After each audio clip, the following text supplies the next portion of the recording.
Assalamualaikum warahmatullahi wabarakatuh. Bismillahirrahmanirrahim.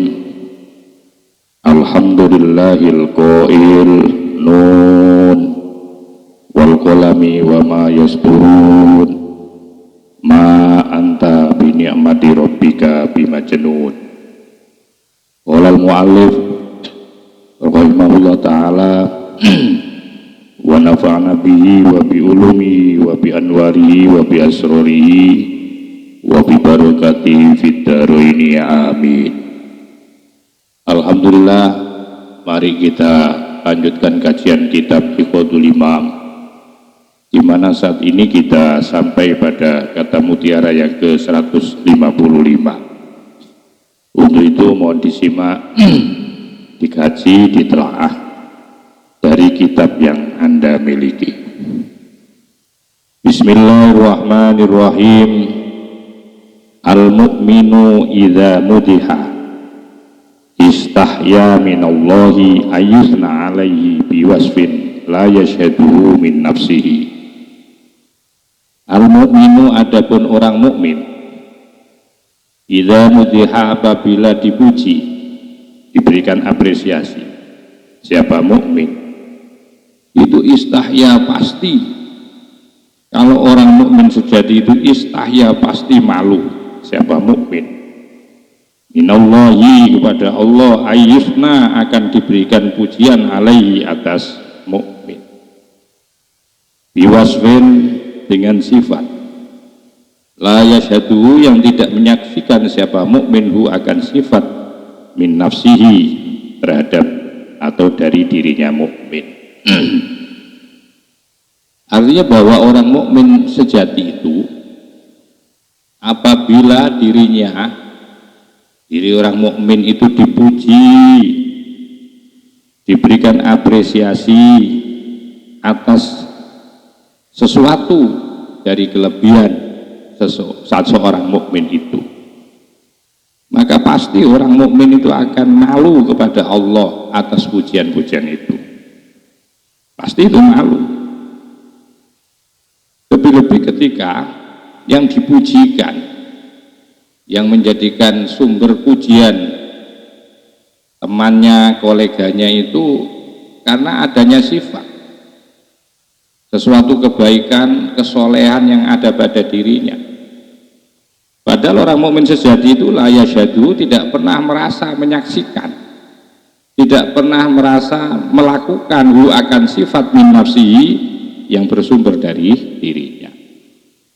Karena orang mukmin itu adalah orang yang sadar betul bahwa yang memberikan segala bentuk-bentuk kebaikan, bentuk-bentuk kesolehan dan bentuk-bentuk kelebihan itu hakikat sejatinya yang memberikan adalah Allah. Maka itu ketika ada banyak orang menyematkan dengan pujian-pujian itu, orang mukmin pasti itu malu, tidak merasa bangga dan bahagia. Ya, karena paham betul orang mukmin itu bahwa pujian yang diberikan pada dirinya itu pada hakikatnya itu semua adalah peparing-peparing Allah, bukanlah kelebihan-kelebihan itu bersumber dari dirinya. Untuk saya katakan, kota kororo telah menjadi sebuah ketetapan bahwa anna tahqiqo sejatinya atau hakikatnya segala sesuatu, ya segala sesuatu yang ada itu loh, dari kelebihan, ya mazia, kesolehan, kealiman itu sejatinya sama. Tidak ada di sana illa sabiqatut taufiqi kecuali lebih dahulu telah diberikan pertolongan atau taufik oleh Allah. Artinya bahwa seorang mukmin sebelum melakukan kebaikan itu sesungguhnya awal itu sudah diberikan oleh Allah. Allah telah mengirimkan, yaitu at-taufik, pertolongan, ya, kepada seorang hamba, termasuk orang mukmin yang dipuji tadi. Itu sadar mereka itu. Jadi sebelum seorang mukmin melakukan kebaikan, kesolehan atau tampak kelebihan itu sesungguhnya Allah lebih dahulu telah memberikan itu semuanya. Maka itu wa min tamami ni'matihi, dan itu sebagian daripada sempurnanya nikmatnya Allah yang diberikan alaika kepadamu, dan sebagian daripada kesempurnaan nikmat Allah yang diberikan kepadamu yaitu an khalaqa, adapun telah menjadikan ya Allah fika pada dirimu wa nasabah, dan kemudian menyematkan atau menisbatkan atau menyandarkan ya Allah ilaika kepadamu. Ini luar biasa. Jadi sesungguhnya termasuk kesempurnaan nikmat Allah yang diberikan kepada hamba mukmin, termasuk kita semua ini, itu dimana Allah Subhanahu wa Ta'ala memberikan kita bisa melaksanakan amal baik, kita diberikan oleh Allah bisa menjalankan yaitu ketawaduan, kita diberikan oleh Allah ilmu yang dalam. Itu semua adalah nikmat pemberian Allah yang diberikan kepada kita. Ya, itu nikmat besar itu sungguhnya, dan itu semua adalah pemberian Allah, bukan darimu, bukan bersumber darimu. Loh, yang hebat lagi, luar biasanya Allah kemudian wanasaba ilai, Allah kemudian dari pemberian itu kemudian diserahkan dan dinisbatkan kepadamu. Jadi seolah-olah maksudnya wanasaba ilaiki, seolah-olah Allah itu seolah-olah perbuatan amal kesolehan, mazia keistimewaan yang kemudian menjadikan para kolegamu, temanmu atau makhluk ini semua memujimu, itu oleh Allah Subhanahu wa Ta'ala, itu karena memang dinisbatkan oleh Allah kepadamu. Jadi seolah-olah itu semuanya kelebihan itu adalah kelebihanmu, seolah-olah kesalehan yang kamu lakukan kemudian dijadikan sesuatu yang menjadi sumber pujian, itu seolah-olah adalah perbuatanmu, dan itu dinisbatkan seperti itu oleh Allah. Jadi sempurna banget Allah memberikan nikmat kepada kita itu. Jadi dibiarkan oleh Allah memang seolah-olah kelebihan itu bersumber dari kita, sementara kita semestinya harus punya sifat seperti ini. Fa idza atlaqo, apabila mengucapkan as-sana'u, pujian alaika kepadamu, bisyai'in, tentang sesuatu, la nisbata lak fihi, padahal tidak, la nisbata laka, padahal sesuatu itu la nisbata, bukan bagian daripada milikmu, la nisbata, tidak termasuk laka milikmu, fihi, di dalam syai'. Jadi apabila ada orang memuji terhadap dirimu karena tampak kelebihanmu, entah kamu itu seorang yang ahli ibadah kah, seorang yang punya akhlak tawadhu yang luar biasa kah, atau engkau seorang yang alim, seorang warok, kemudian sesuatu itu kemudian menjadikan lisan masyarakatmu itu memujimu, padahal itu semua bukanlah berasal dari dirimu, padahal itu semua bukanlah milikmu, itu semua adalah peparing atau pemberian Allah Subhanahu wa Ta'ala yang dinisbatkan kepadamu. Wa innama anta, dan hakikatnya wa innama, dan bahwasanya anta, adapun engkau, itu mahalun, sebagai tempat liduri, akan penampilan yaitu sifat tajalinya Allah, bahwa hakikat yang muncul kamu tanpa alim itu kan merupakan sifatnya Allah yang al-alim. Kamu tampak seperti orang yang berpengetahuan, kemudian kamu menjadi hebat dan terkenal karena kealimanmu. Kamu ya mempunyai sifat mulia al-aziz, ya, padahal al-aziz itu adalah sifat aslinya adalah miliknya Allah. Kalau kemudian sifat-sifat itu ada pada dirimu, yang kemudian dari itu semua menjadikan engkau itu dipuji, ketahuilah bahwa hakikatnya pujian-pujian yang disematkan kepadamu itu sejatinya adalah bukan milikmu. Dan ketika engkau itu dipuji bahwa sesungguhnya engkau itu hanyalah sebagai tempat mahallul lidzuhuri, sebagai tempat, ya, sebagai tempat penampilan dari sifat tajalinya Allah, hanya sebagai tempat saja, ya. Maka itu ketika engkau dipuji seperti itu, fastahi, maka hendaklah engkau itu malu minhu kepada Allah Ta'ala. Ayusna, ketika diberikan pujian alaika kepada kamu, bisyai'in, tentang sesuatu, ta'lamuhu, yang tahu siapa engkau, hu akan syai', annahu, bahwasanya syai' itu min fi'li ghairika, bahwasanya syai' sesuatu yang istimewa itu merupakan, bukanlah min fi'li, itu perbuatan selain dirimu. Atau dalam bahasa enaknya bahwa kamu tahu bahwa sesuatu yang kemudian menjadikan engkau itu dipuji oleh para hamba itu, sesungguhnya sesuatu itu bukanlah menjadi perbuatanmu, itu adalah perbuatan yang lain. Artinya bahwa yang berbuat itu adalah Allah, ya, sekalipun itu tampak, ya, memang tampak engkau tampak engkau sebagai seorang abid, tampak engkau adalah seorang yang alim, terbukti ketika engkau diberikan pertanyaan-pertanyaan, kau bisa menjawab seluruh pertanyaan dengan segala argumentasi dan dari sisi atau dari berbagai fan-fan keilmuan. Itu membuktikan engkau itu adalah alim. Tapi sadarlah bahwa sesungguhnya semua itu adalah pemberian Allah Subhanahu wa Ta'ala. Jadi ketika tampak pun, ketika engkau dipuji oleh seseorang karena memang tampak pada dirimu layak untuk dipuji, ya, layak untuk dipuji, tapi ketahuilah bahwa semua itu, ya, bukanlah bagian daripada apa, min fi'li wairika, itu semua adalah perbuatan dari selain kamu, bukan dari dirimu. Atau aulam yadhar, atau tidak tampak, ya, yang tidak tampak itu artinya bahwa tidak tampak apa sesuatu alaika kepada dirimu. Nah ini aulam yadhar, atau tidak tampak alaika kepadamu apa syai'un, sesuatu, atau kamu tidak tampak pada dirimu, ya, tidak tampak kealimanmu, tapi kamu itu tetap dipuji oleh orang sebagai orang yang alim, padahal kamu hanya tahu dasar-dasarnya doang.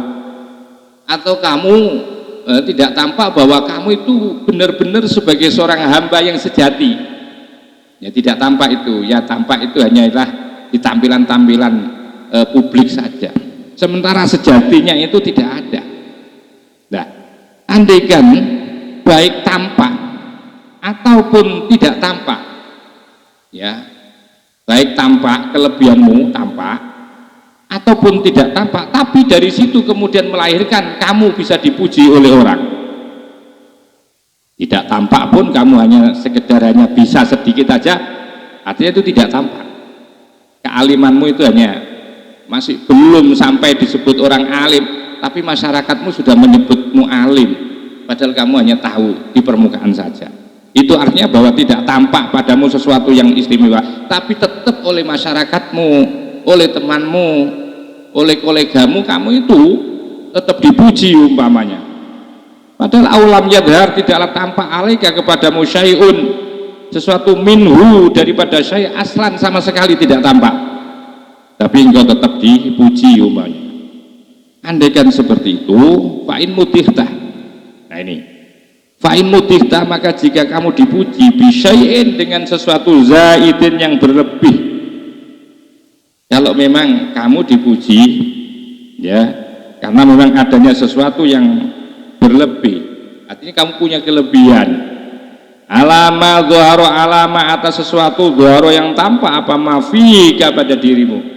Kalau memang pujian itu disematkan kepadamu itu karena memang kamu punya kelebihan yang tampak memang, ya, maka kalau seperti itu fatlub, tetap kamu mintalah minhu kepada Allah al-quwata, menjadi orang yang kuat, alal mazidi, untuk semakin bertambah baik. Jadi kalau kamu dipuji oleh orang bahwa engkau sebagai dipuji karena ketawaduanmu, maka kamu harus minta kekuatan untuk semakin bertambah ketawaduanmu kepada Allah.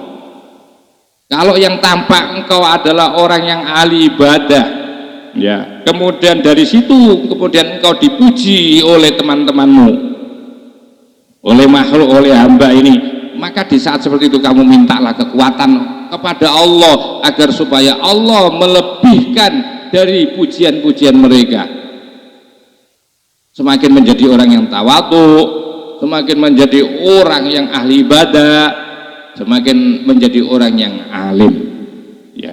Itu ketika tampak, memang tampak. Jadi ketika ada orang yang memuji dengan penampilan akan kehebatanmu, kamu mintalah kepada Allah untuk bisa diberikan kelebihan daripada itu, dari apa yang dipujikan oleh orang itu. Artinya agar supaya jauh menjadi lebih baik. Karena sifat orang mukmin harus seperti itu. Tidak kemudian ketika dipuji dia euforia, menjadikan takabur, menjadikan ria. Enggak, kalau orang mukmin itu sesungguhnya tidak akan pernah teler dengan pujian-pujian orang. Justru dengan pujian orang itu menjadi support, menjadi dongkrak untuk bisa memperbaiki kekurangan-kekurangan di dalam ibadahnya, dan tidak menjadikan dirinya jumawah.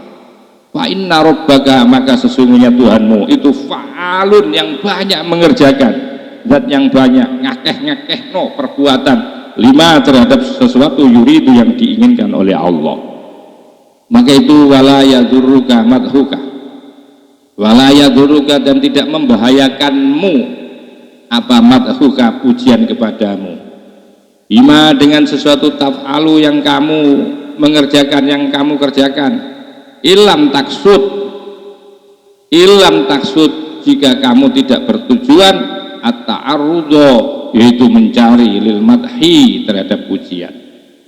Sesungguhnya pujian orang kepadamu itu tidaklah berbahaya bagi orang mukmin atas apa yang kamu lakukan, ya, dengan catatan bahwa jika kamu tidak bermaksud untuk mencari pujian, yang penting kamu tidak bermaksud untuk mencari pujian, bahwa pujian mereka itu mau 1000 pujian, 1 juta pujian, bahwa pujian-pujian itu tidak akan pernah mempengaruhi terhadap hati kolbiannya seorang mukmin. Selama orang mukmin yang dipuji itu tidak mencari-cari pujian dari orang lain, tidak menjadikan jumawah. Orang mukmin itu ketika dipuji maka semakin tawadhu, malah semakin introspeksi diri, malah itu menjadi satu petut atau motivasi untuk semakin lebih bagus. Wafil hadisi anhu, dan di dalam hadisnya, dan itu tetap di dalam hadis anhu, ya, dari Rasulullah SAW, annahu, bahwasanya Nabi itu qala, dawuh siapa Nabi, atadruna manil mu'min, atadruna, tidakkah kamu tahu, man, siapakah al mu'min, itu adapun orang mukmin. Siapakah orang mukmin itu? Nabi pernah bertanya pada sahabat. Qalu, jawablah sahabat, Allahu wa rasuluhu a'lam, Allah dan Rasulnya ya lah yang mengetahui apa dan siapakah orang mukmin itu. Qala, dawuh Nabi, orang mukmin itu adalah alladzi, yaitu orang yang la yamutu, tidak akan pernah mati, hatta yamla, sehingga penuh apa masami'uhu, yaitu pendengaran-pendengaran hati telinganya orang mukmin itu, mimma, dari sesuatu, yuhibbu, yang ia cintai.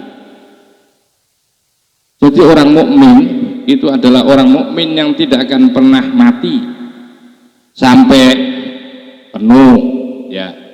Akan apa? Akan pujian-pujian orang itu akan penuh di telinganya. Tetapi pujian itu tidak membuatkan jumawah pada dirinya. Jadi orang mukmin adalah orang yang tidak akan pernah mati sampai yamla'u masamihu mimma yuhib, sampai penuh apa masamihu, pendengarannya, tempat pendengarannya, hati telinganya orang mukmin, mimma dari sesuatu yuhibbu yang ia cintai. Walau anna rajulan, dan andaikan ada seorang laki-laki amila yang melakukan siapa rajul bitaatillah, taat kepada Allah fi jaufi baitin di dalam rumahnya, taat ila sab'ina baitan, sampai melakukan ketaatan itu sampai di situ ada berapa? 70 rumah. Jadi di dalam rumah itu masih sampai ada 70 rumah. Ala kulli baitin, atas setiap itu, ala kulli baitin atas setiap rumah itu babun ada pintu. Jadi setiap rumah itu memiliki pintu, min hadidin, dari apa? Yaitu dari besi. La albasahu, pasti Allah akan memakaikan hu kepada la albasahu, pasti akan memakaikan hu kepada rajul. Siapa Allah? Allah ridha amalihi, akan apa? Yaitu ridha selendang amalnya rajul, hatta yatahaddasa, sehingga bercerita siapa annasu, orang-orang, bidzalika akan hal itu, wa yaziduna, dan semakin menambah-nambah, yaitu siapa annas. Artinya begitu, andaikan ada orang lelaki, seorang mukmin taat kepada Allah, ketaatannya itu ditutup-tutupi, ada di dalam rumah, sampai di dalam rumah itu masih ada 70 rumah sapnya itu, saking dia ingin bersembunyinya itu. Nah, ala kulli baitin babun, setiap pintu, setiap rumahnya itu ada pintu, yang mana pintu itu terbuat dari hadid. Itu tetap la albasa, Allah pasti akan tetap memakaikan selendang kebaikannya itu, karena menutupi betul atas amaliannya yang dia berusaha mensembunyikan. Pasti hatta yatahaddas, pasti akan bercerita siapa annasu, orang-orang.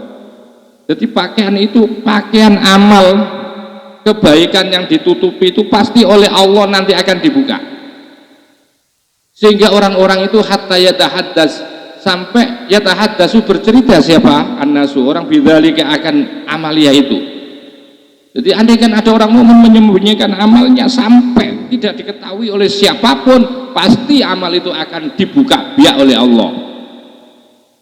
Kemudian dari situ wayaziduna, dan semakin bertambah orang membicarakan, semakin bertambah orang membicarakan akan keistimewaan dan kelebihan orang itu. Maka ditanya, ya Rasulullah, kaifa yaziduna, bagaimana tentang orang-orang yang selalu memuji dengan menambah-nambah seperti itu? Qala al-mu'min, orang mukmin itu yuhibbu, suka, ma, kepada sesuatu zada yang semakin bertambah, fi amalihi, di dalam amalnya. Tentu ketika semakin banyak orang memuji, bagi orang mukmin sejati itu bahwa pujian yang banyak itu justru akan menjadikan bertambah untuk memperbaiki sampai dia merasa lebih sempurna, artinya bisa menyempurnakan di dalam ibadahnya. Ya, orang mukmin seperti itu. Mukmin itu adalah suka, ya, menambahkan amalnya itu karena mendapatkan apa? Pujian tadi. Jadi kalau memang dipuji menjadi ahli ibadah, kemudian terus bertambah baik-baik, nggak masalah. Yang penting tidak menjadikan dirinya riya dan takabur. Begitu. Wa fi hadisin akhar, di dalam hadis yang lain, bila ditanya, ya Rasulullah, ar-rajulu ya'malul amalah, ar-rajulu, adapun ada seorang laki-laki, ada seorang laki ya'malu, telah beramal, al-amalah, akan amalia, khafiyatan, yang tersembunyi. Tiba-tiba summa yatahaddatsu, kemudian menceritakan atau bercerita siapa annasu, yaitu masyarakat, bi, akan rajul itu, fayafrahu, maka menjadikan senang siapa rajul. Faqala alaihi salam, maka menjawab alaihi, tetap atas Nabi, assalamu, adapun keselamatan. Apa jawabnya Nabi? Lahul ajru marotaini, kalau ada orang yang menyembunyikan amal, kemudian diketahui oleh orang banyak, kemudian diceritakan, dari cerita itu kemudian senang mendengar atas cerita orang itu, maka rajul yang melaksanakan atau yang ibadah amal khafiyah yang siri itu dapat 2 pahala. Lahul ajru marotaini, dia mempunyai pahala 2 kali. Pertama ajrul amali, Pertama adalah pahala amaliyah ibadahnya, wa ajrul farohi, dan pahala yaitu merasa senang ya atas apa yang disampaikan. Nah itu nggak masalah, karena dia seorang rajul itu ketika orang beriman dan bertakwa itu ketika dipuji itu bukan mencari pujian, justru ketika dipuji itu menjadi beban untuk memperbaiki lebih baik lagi. Tapi fa'in mudiha, jadi ini nyata, memang pujian orang itu menyata, memang orang itu ahli ibadah, orang itu alim, tapi sudah berusaha untuk disimpan, tapi akhirnya juga ketemu juga, diketahui juga akhirnya oleh masyarakat, oleh temannya akan amal ibadahnya itu. Nah, hal seperti itu dia mempunyai, akan memperoleh dua pahala beramal dan pahala merasa gembira tadi. Fa'in mudiha, maka jika dipuji bima, dengan sesuatu laisa yang tidak ada, fihi, di dalam ma, waktaro, dan tertipu, bidzalika, dengan itu mudih, itu pujian, bahwa maka adapun si rajul itu jahilun, orang yang bodoh, yang tidak mengenal birobbihi, kepada Tuhannya si rajul. Berbeda lagi fa'in mudiha, kalau ada orang dipuji dengan sesuatu yang tidak ada pada dirinya, dipuji alim padahal dia nggak pernah tahu apapun, ya, nggak punya pengetahuan apapun, kemudian dipuji alim, nggak pernah melakukan ibadah apa-apa, kemudian dipuji dengan sebutan orang ahli ibadah, dipuji sebagai orang yang dermawan padahal dia itu bakhil, bima laisa fi, sesuatu yang tidak ada pada dirinya. Lah itu namanya kalau orang senang dengan pujian seperti itu, waktaro, dan sungguh waktaro, dan tertipu, bidzalika, dengan pujian itu, bahwa maka adapun orang yang senang dipuji seperti itu jahilun, orang yang nggak paham, orang bodoh birobbihi, kepada Tuhannya si rajul. Artinya bahwa orang yang penting begini kesimpulannya, yang penting orang pertama jangan pernah mencari pujian dari amal perbuatan kita. Andaikan memang orang itu, seorang mukmin itu harus dipuji karena kelebihankah, karena memang tampak layak orang itu mendapatkan pujian, karena memang tampak apa yang dipujikan itu sesuai, maka ketika seperti itu orang mukmin tidak akan pernah bahagia dengan pujian itu. Justru pujian itu akan akan menyematkan pujian itu, wusul, langsung nyambung kepada Allah. Sesungguhnya engkau ya Allah yang dipuji. Itu pertama. Yang kedua, dengan pujian itu seorang mukmin justru akan menjadi lebih baik sebagai bentuk motivasi ibadah agar jauh lebih baik dari apa yang ia pujikan. Nah, sementara ada orang dipuji, tapi tidak tampak punya kelebihan, itu salah lah. Pujian yang disematkan oleh masyarakat itu salah. Dipuji alim padahal enggak alim, dipuji orang ahli ibadah padahal dia tidak ahli ibadah, tidak ada sama sekali ya tanda-tanda ahli ibadah, tapi kemudian sama orang dipujikan tentang hal itu. Oh, kalau orang mukmin sejati itu dia tidak bangga dengan pujian, justru pujian itu akan memberikan atau menjadikan penyemangat untuk melakukan kebaikan dan kebaikan. Nah itu nggak masalah kalau memang pujian itu justru akan menjadikan jauh lebih baik dan pujian itu tidak dicari-cari olehnya. Insya Allah dengan cara ini nanti apapun pujian orang itu sesungguhnya kembali kepada diri kita untuk mensikapinya. Tentu kalau pengen tidak dipuji, mari kita ibadah kita itu dijadikan ibadah khofiyah, ibadah yang sir. Karena pada akhirnya ibadah yang sir pun nanti akan di-broadcast oleh Allah, ditampilkan oleh Allah Subhanahu wa taala. Wa akhiran wallahu muwaffiq ila aqwamit thoriq. Walafu minkum, wassalamualaikum warahmatullahi wabarakatuh.